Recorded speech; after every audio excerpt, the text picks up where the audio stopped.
Hey everyone, welcome back to the channel. Today we're diving into something super important, how to write an effective editorial. So whether you're aiming to win a writing contest or just want to sharpen your skills, I've got you covered. So grab a pen, some paper, and let's get started. First things first, let's talk about the headline. So the headline is like the face of your editorial. It's the first thing readers see, so make it count. You want it to be clear, concise, and intriguing. So use action words and maybe throw in a question or a bold statement to hook your readers. So for example, a headline like "Time to ban single-use plastics, a step towards saving our planet" immediately grabs attention and gives a hint of what the editorial is about. Now, onto the introduction.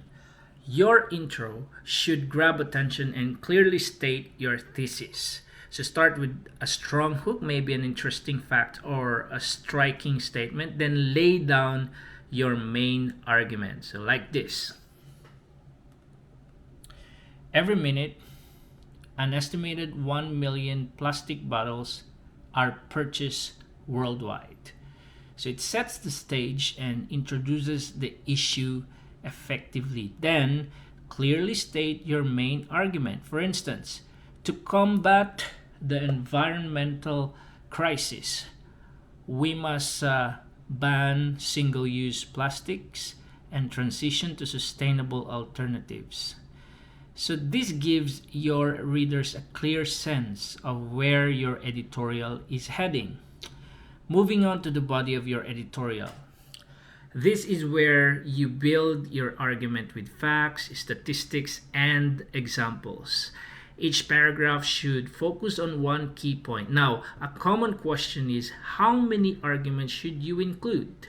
Typically, 3 to 4 strong arguments are a good number. So this keeps your editorial concise but still comprehensive. So each argument should be backed by credible evidence. So for instance, countries like Germany have seen success with stringent recycling policies. Use solid evidence to back up your points and keep it logical. Next, don't forget to address the counter arguments. This shows that you've considered other viewpoints. So present the opposing view and then refute it with compelling evidence like this.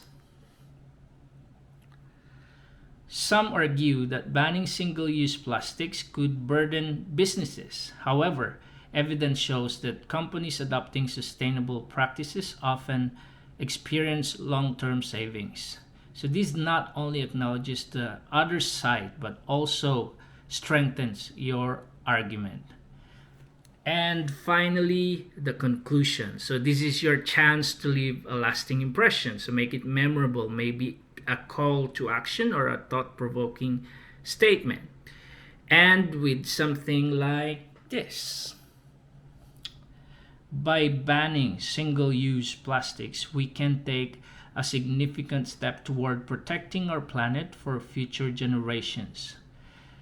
So this conclusion ties everything together and leaves your readers with something to think about. Now, if you're entering an editorial writing contest, so here are some tips for you. First, know the rules and the topic. All right, so be original. Judges love fresh perspectives, of course.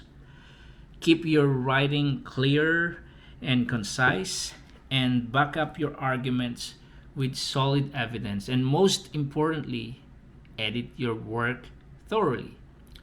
Remember, practice makes perfect. So keep writing, keep refining, and who knows, you might just win the contest. Thanks for tuning in. If you found this video helpful, give it a thumbs up and don't forget to subscribe for more writing tips. See you next time.